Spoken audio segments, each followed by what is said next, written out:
What's new, fathead?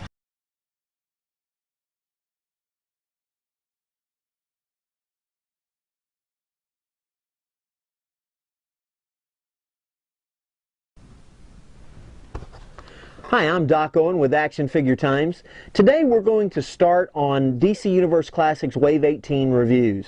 Now, as you may or may not know, this is what I call the Superpowers Wave, because I believe that this is all that we need to complete the original Superpowers lineup. Now, I've heard some people say, well, I'm not a real Superpowers fan, you know, I'm a DC Universe Classics fan. Hey, I understand that, but I do have to give Mattel kudos for reaching back into the past and honestly, not only to complete the Superpowers Wave, but giving us some figures that we wish that we'd always had. Now, for me, this is a real big deal because hopefully I can begin my Superpowers retrospective. I've got a shelf that I've specifically been trying to work on where I take the Superpowers figure, the Justice League Unlimited figure, and then the DC Universe Classics figure, and kind of put them all together so that I can show it in several different ways. Once I get it done, I'll show it to you and we'll kind of talk about it. But anyway, first up is Black Vulcan. Now, this is the #1 figure in the wave. This is a figure that we have not seen previously released before in the Superpowers Wave, but we did get him in a 3-pack with Apache Chief and I think it was Samurai in the Justice League Unlimited.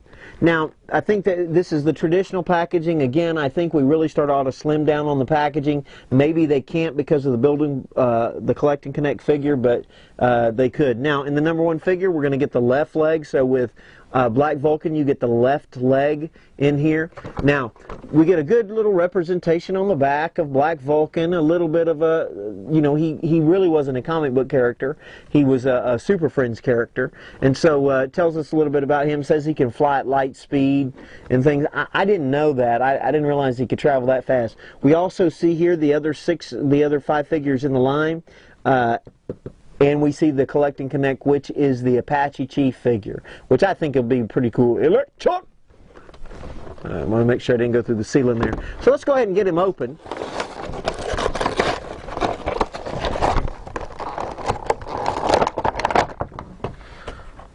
It's not a very, very bad pose. I wish they'd get away from the poses, but it's not as bendy as it could have been. We see here his Apache Chief's left leg is down at the bottom. To be honest with you, based on the size of this leg, he looks like he's going to be kind of short, which I'm kind of curious about. Now, let's hope I don't break him getting him out. We also see he's got a couple of accessories here. On the back of the package, you can kind of see, you know, it flaring off of his, it flares a little bit off of his wrists and stuff. So I'm just going to go ahead and place those on there. And they're more of the clamp style, not the slip-on style. I think I'll go with this one on this hand. And this one on this hand. Yeah, now we're ready. Those would be cool for an Airwave figure, wouldn't they? Now, which I think in a lot of ways, Black Vulcan is kind of like a Black Airwave. That's just my personal opinion. I always thought that he was very, very similar to Airwave in that, except Airwave more skittered across, what do you call it, the power lines. He's got plenty of articulation here. He does not have the special knee joints like they had. He's got, and you will see this close up, he does have a chest joint. Cool face sculpt. Now, I think because of the packaging, his right little thing on the top of his head is pushed a little bit, and then on the side of his head, mine, if you look at him from the back, and hopefully I'll remember to show you this up close, the left one is far closer to the back of his head than his right one is, so it gives kind of a weird look. The sculpt is not bad. I would have liked to have seen some more character lines in the face. The paint job is excellent. I think they did an excellent job on this. I like the fact that the mask is such that it actually looks like he has on a mask rather than just something painted on. You can kind of see his eyes set back in there. That's very, very cool. We do get a little bit of a bend in, looks like there at the ankle. He does have an ankle joint. But all in all, this is a very, very cool figure. Good to have. Glad that they caught up with something that the Superpowers wave did not get a chance to do. Now, does he stand very well? Stands excellent. So he's ready to, you know, do the Black Vulcan thing and go away. All right, let's take a look at Black Vulcan close up. So here we are with the Black Vulcan figure. Like I said, I wish there was a little bit few more character lines on his face. If you look around to the back, you can see how this one is far closer than this one. I kind of wish that it does kind of give him, I guess, a little bit of a character look. I'm not sure. Got a chest joint that spins real well. Look at the paint job. Actually, very, very nice paint job. Got the shoulder joint, everything going on there. Now, in regards to his little accessories, these slip right on his wrists. I mean, that actually kind of gives it a kind of a cool look.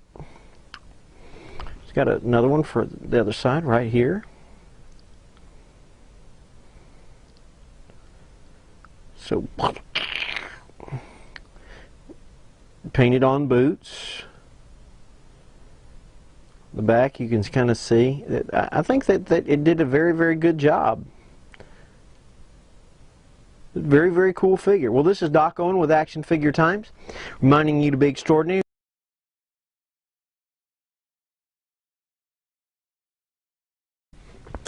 Doc Owen here with Action Figure Times. This is kind of an addendum to the DC Universe Classics Wave 18, because the all-star figure for that wave, one of them is the Flash, and this is actually a different Flash figure than what we've had before, that I think personally is completely stupid, and so I wanted to bring it to you. Now, this looks like the regular all-star packaging. It says it comes with a base, yada yada yada. That's great. You know, got the all-star look across the top, some other all-stars. I don't know that I'd call Deathstroke an all-star. Joker might be considered an all-star. You know, Wonder Woman. I'd like to see an all-star Wonder Woman figure. But anyway, let's just go ahead and get him out. Now, this figure is different because they've done something in the fact that they gave him a new upper torso piece, or specifically gave him a new chest. Okay? Now, this is the new figure. This is the old figure. This is new, this is, or excuse me, this is old, this is new. I can tell by the shininess and by the fact, you see how much bigger the new figure's chest is than the old figure? Maybe you can see a little bit from the back there. You'll really be able to see it when we do the close-up. This is stupid. Very, very stupid. Listen, Barry is a speedster. He has a super metabolism, and he runs everywhere. How many runners do you see in the Boston Marathon or any place else that have chests that look like they're Superman wearing the costume? I mean, come on. This is not realistic. You don't see in the comics Barry's like always at the gym working out, pumping out, you know, pumping iron. This, I actually thought this was a little thick for a speedster. He should have been thinner, but this is ridiculous. Now, do I think you ought to buy this figure? If you haven't figured out the answer yet, perhaps you're ridiculous. Because this is just crazy. I mean, really. I mean, why make him like this? Why? I think he's even taller. Honestly, this looks like a Superman figure they stuck a Flash head on top of and repainted it and put on the boots. But anyway, we'll let you look at them up close. Come to the site and see the pictures. But please, don't buy this figure. Let's not support stupidity. This is, I like the Flash as much as the next guy. Hey, one thing I can say, I do kind of like the paint job. I thought that the paint job was fairly decent. I can't tell if the head's the same or not, or whether they look a little different to me, but that could just be me. I'll let you determine that. You're a speedster, man. You're not going to be you know, the next weightlifting champion. But let's go ahead and look. Okay, so here we are. We're looking at this tremendously goofy figure. Now this is the original Flash figure as he came out before he went blue, and then this is the new kind of chesty figure here. Now you can see the obvious difference between the two. I do kind of like the shinier paint job a little bit better. You can look at the head sculpts right here between the two of them. They could be the same.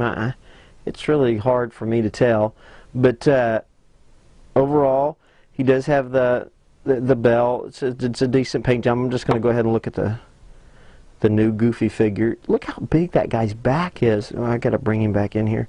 Look at the difference between these two. Look at those huge lats. What has Barry been doing?